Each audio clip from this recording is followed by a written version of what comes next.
Bismillahirrahmanirrahim. Assalamualaikum warahmatullahi wabarakatuh. Semangat pagi, pagi-pagi semangat. Baik teman-teman, hari ini kita akan belajar tematik 4C, subtema 1, pembelajaran 3 dan 4. Oke, sudah disiapkan bukunya? Oke, baik teman-teman, sebelum kita belajar, alangkah baiknya kita berdoa bersama-sama agar pembelajaran ini berjalan dengan lancar. Oke, kita bacakan basmalah bersama-sama ya.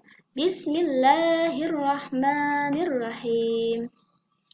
Oke, materi yang akan disampaikan hari ini adalah pertama, teman-teman buka halaman 17. Mengidentifikasi fungsi bagian tumbuhan. Nah, tebak, kira-kira ini pohon apa ya? Betul sekali jawabannya. Ini adalah pohon mangga. Siapa yang tak kenal dengan pohon mangga? Oke, semuanya pasti kenal dengan pohon mangga ya. Buah ini rasanya manis. Ternyata pohon mangga ini memiliki bagian-bagian dan fungsi tersendiri.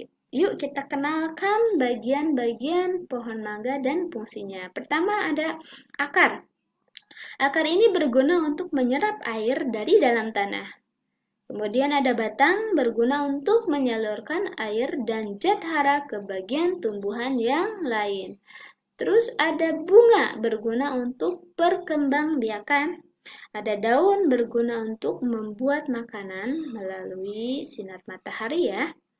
Proses fotosintesis. Buah. Ada buah juga berguna untuk melindungi biji. Nah, yang kita makan adalah buahnya.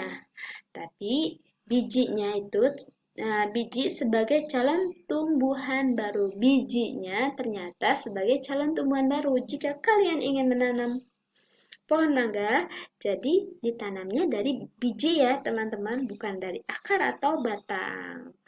Oke, bisa dipahami ya sayang? Berikutnya kita mengenal jenis-jenis tumbuhan dan apa saja sih manfaatnya. Di Sigma sudah sediakan di sini ada 10 jenis-jenis tumbuhan. Kemudian ada manfaatnya pula.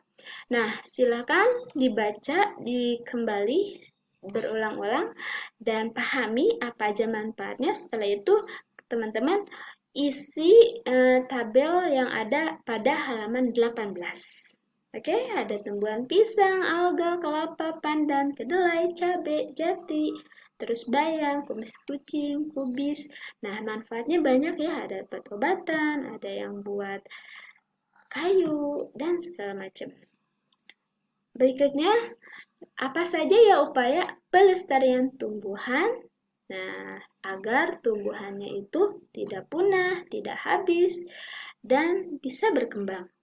Pertama, yang harus kalian lakukan adalah melakukan reboisasi atau penanaman kembali. Yang kedua, rajin merawat tanaman dengan cara menyiram dan memberi pupuk secara teratur. Berikutnya, mendirikan cagar alam. Apa ya itu cagar alam? Cagar alam adalah melindungi jenis tumbuhan dan hewan langka biasanya diadakan oleh pemerintah. Berikutnya ada melakukan pengawasan ketat terhadap hutan di Indonesia agar tidak terjadi penebangan pohon secara liar. Nah, apa saja sih manfaat melestarikan lingkungan, melestarikan tanaman di lingkungan rumah? Ada sebagian ya yang menanam pohon di rumah. Oke, ada pohon hias, ada pohon yang ditanam di kebun, dan selain sebagainya.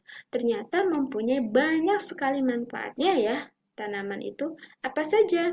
Nah, dengan tanaman itu kalian dapat menikmati pemandangan yang indah. Yang kedua, dengan tanaman itu kalian akan bisa menghirup udara yang sejuk. Dan yang ketiga, dengan tanaman yang kalian tanam yang ada di sekitar, jika tanamannya berbuah, kalian dapat menikmati buahnya. Oke, sayang. Nah, setelah membaca ini, berarti kalian sekarang sudah mulai harus giat ya menanam tanaman agar udara menjadi bersih dan kalau berbuah kita bisa menikmati hasilnya.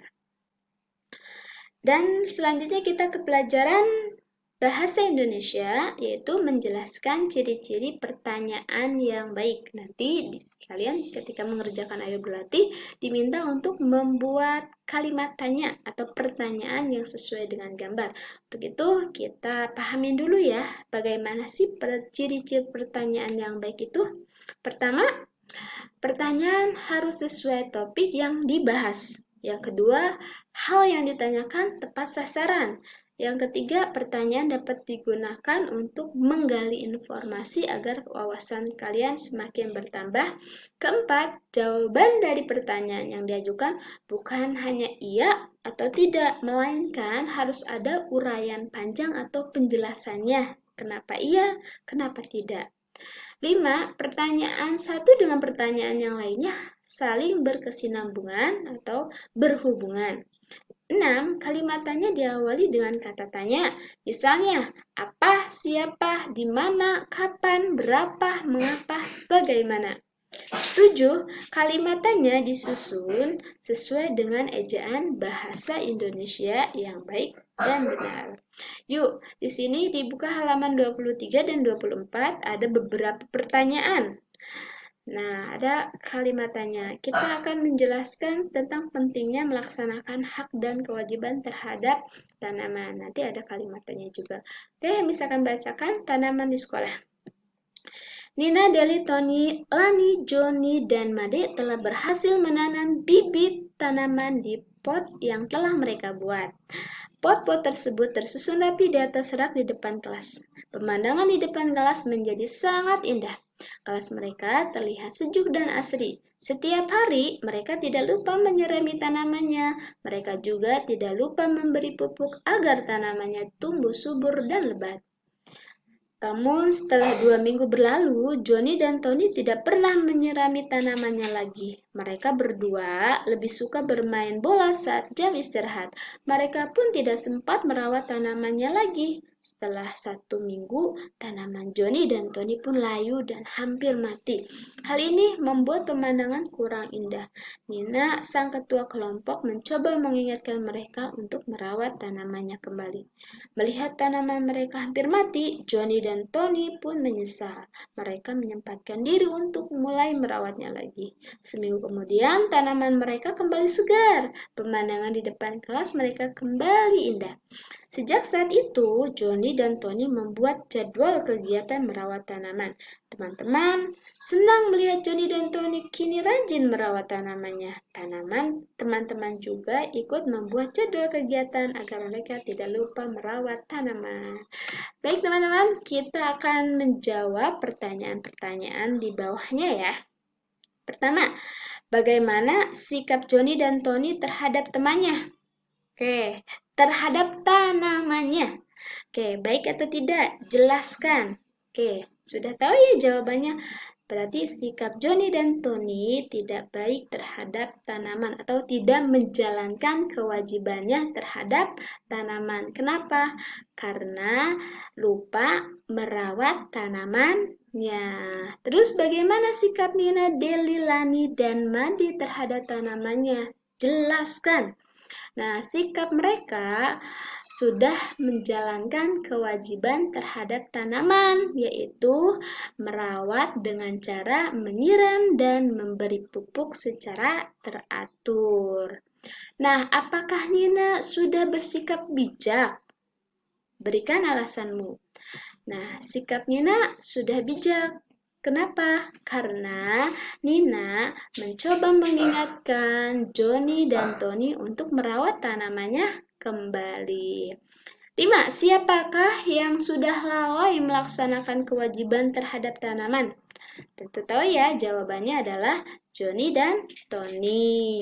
6. Apakah kelalaian tersebut berpengaruh terhadap kelestarian tanaman? Mengapa demikian?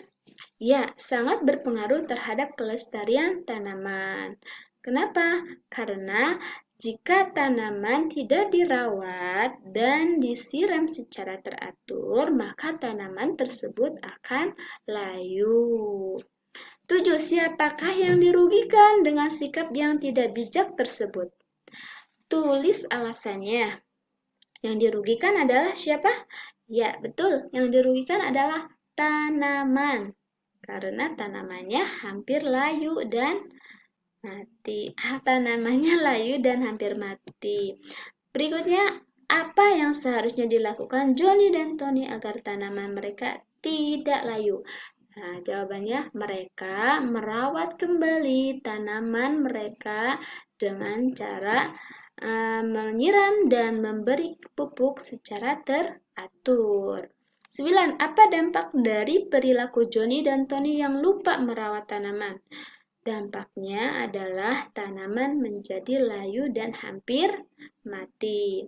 Berikutnya, 10. Mengapa melakukan kewajiban dan dalam merawat tanaman itu merupakan hal yang penting?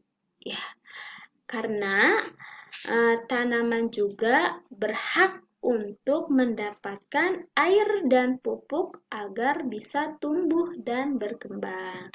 Jadi, kesimpulannya, kita harus merawat tanaman dengan baik secara teratur, menyiram dan memberi pupuk secara teratur agar tanaman-tanaman tidak layu atau mati. Oke, bisa dipahami ya teman-teman sampai sini.